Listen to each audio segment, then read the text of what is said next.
Hello and welcome. We have interesting stories today. Sit back, relax and enjoy. I, 29M, am conflicted on going to my cousin's, 33M, wedding who stole my other cousin's, 31M, GF, 31F, now X. I'll get straight to the point. My cousin Jake is having a wedding with my other cousin's, Sam, ex-girlfriend. The story of how they got together is pretty messed up. We all came to visit Sam for a family reunion, which at this point the ex and Sam were still together, but things were rocky. At this reunion, Jake got to know the ex better and started to talk and hang out behind Sam's back. Fast forward 8 months and Sam and the ex broke up shortly after the reunion. I think Jake had some influence on this, and now Jake and ex-GF are getting married. I was invited to the said wedding and asked to be a groomsman, but I am conflicted as to whether to attend or not. Family is still family, but to backstab and steal another's GF is just wrong. My relationship with Jake and Sam are on the same level, but they now hate each other, understandably, and I am in the middle. Any advice? The top replies, I'd refuse to go. If I went to keep the peace, it'd be in a more diminished role, as a regular guest and not a groomsman. People love to spout family this and that, but you don't date a loved one's ex, let alone convince her to leave in the first place. 84 reply/a purple avatar. Is it purple 5 high? Wouldn't go. I'd maybe send a card saying you feel conflicted and feel you can't contribute to what happened by being there, but that you wish them well, if you still want a civil relationship. Alternatively, if you did want to go, you could speak to your other cousin to find out how they feel about it, like have they moved on?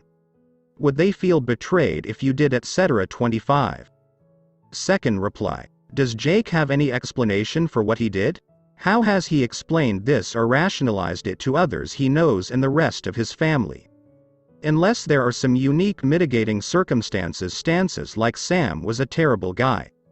Or Sam and the ex were only new casual sex buddies before Jake and his true love blew in.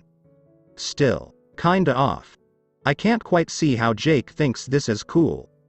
Or at least something other people who love Sam will get over. Jake has put you in an unfair position, and he must surely know this. If Jake is a normally decent person, he will be completely understanding that no one in the family want to or will, okay, his vibe and love and the cost of Sam. Jake must know what he is asking, how it's unfair, and if he isn't a complete dud human, he definitely won't hold it against you if you decline for Sam's sake and normal family civility. The same won't be for Sam, who very reasonably would take it as a stab to the front for you to, okay, this, but the family repping as a guest and best man. The way I see it, you aren't really in a lose-lose situation. You lose closeness to Sam if you representative for Jake. He might not express it, but you won't be seen as an emotionally safe person by him. But you won't lose closeness to Jake if you decline, as he must know the huge impossible thing he is asking, and must know he can't hold it against you if you can't co-sign this one thing. If he's not a narcissist, he will still want you in his life, groomsman, guest or not. The original poster replies, Sam and the ex were together for a long time, I think about 7 to 8 years. I was thinking of not going at all, but some guilt of not supporting family no matter what came to mind. Thank you for your input. I was conflicted on this issue overall and decided to get each Jake's and Sam's side of the story. Jake says that during the reunion said ex and Sam were not together. After the reunion they got to know each other more and Jake asked the ex, let's call her Judy, if she was still with Sam. Judy said no and they got to know each other. Fast forward a couple months and Judy is still stuck on Sam. Judy and Jake takes a break as Jake did not want someone who was stuck on their ex. A few more months passed and Judy reached out to Jake and said that they have fully gotten over her and Sam, and that she would like a fresh start. Jake agrees and now we are here in the present with their wedding soon. Now for Sam's side. Sam states that Judy lied and that they were actually still together in the beginning months. Judy and Jake were talking. Not until when Judy came back to Jake stating she was over Sam. Overall, my family is conflicted. My mom is going but my dad is not.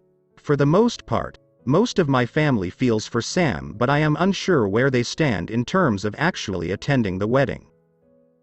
The second story. Am I the idiot for taking my girlfriend's daughter on a motorcycle ride? So I've been with my girlfriend for just under a year. We don't live together yet, but we plan on moving in together around April. I'm finishing renovations in my house. She has a daughter, 14, from a previous marriage. I don't really interact with her daughter that much. We'll say hi to each other, etc., but we've never actually spent any one-on-one time. On Tuesday, my GF called me and asked if I could pick up her daughter from school and take her to lunch because she had to stay late at work. I was free, so I agreed. I decided to take my bike because the weather was pretty decent. It was cold, but it wasn't raining. So after I picked her daughter up, we went for some kebabs, and afterwards her daughter asked me if she could ride around with me for a bit before I take her home. I didn't know she was into motorcycles, so I thought that this might be my opportunity to bond with her. So we drove around on some countryside roads for about an hour, and then I dropped her off. That same evening, my GF called me and she was furious that I picked her daughter up from school on my bike. I told her that she never said I couldn't use my bike. We had a small argument and she called me selfish and irresponsible. But I still think I didn't do anything wrong. Am I the idiot here? Top replies. My father-in-law, well, stepdad of my husband, got hit on his bike while traveling at over 100 miles per hour, as in, the car that hit him was driven by a teen who was joyriding at over 100 miles per hour. His BFF died, and like your sister, he's also lucky to be alive. He'd be dead if it wasn't for his friend getting hit first. He broke basically every bone on his left side, and spent 2 years in recovery centers. He's home now, but he'll never be the same. His bones healed, but his brain has a severe injury that won't ever. He has no emotions anymore. His wife is more like his caretaker now and has lost even the companionship they had. It breaks my heart to think of what she lost that day. He left her husband, and came back more like a machine. Once lost, there is no bringing another person back. The second reply. You are the idiot, mildly. Your heart was in the right place and she could have specified for clarity. But I think it's common sense to not pick up a kid on a motorcycle. They are dangerous at the best of times. She probably didn't say anything because she thought she didn't have to. I watched my friend die on the road from a motorcycle accident that wasn't his fault. He was literally going the speed limit, wearing a helmet and a jacket. I'll grant you that I'm triggered. Haven't been a passenger on a bike since. Drive safely. The third story. Am I the idiot for moving out after my dad found out about my tattoos? I, 22F, have been getting tattooed since I turned 18. I have always loved the art of tattoos, and I am also someone who likes body modifications in general. I don't have any visible piercings, I am able to hide them. But like I said, I've always loved the subculture and have quite a lot of tattoos. My father, 59M, has always hated tattoos, and he doesn't hide his distaste towards them, which I completely understand. Everyone has their preferences and their dislikes. His is a bit overboard though, where he won't even accept medical care if the nurse has tattoos. I have hid my tattoos for 4 years. I wear long sleeves during the summer, and if I am going out I just bring a change of clothes. It's become part of my routine and it never really bothered me.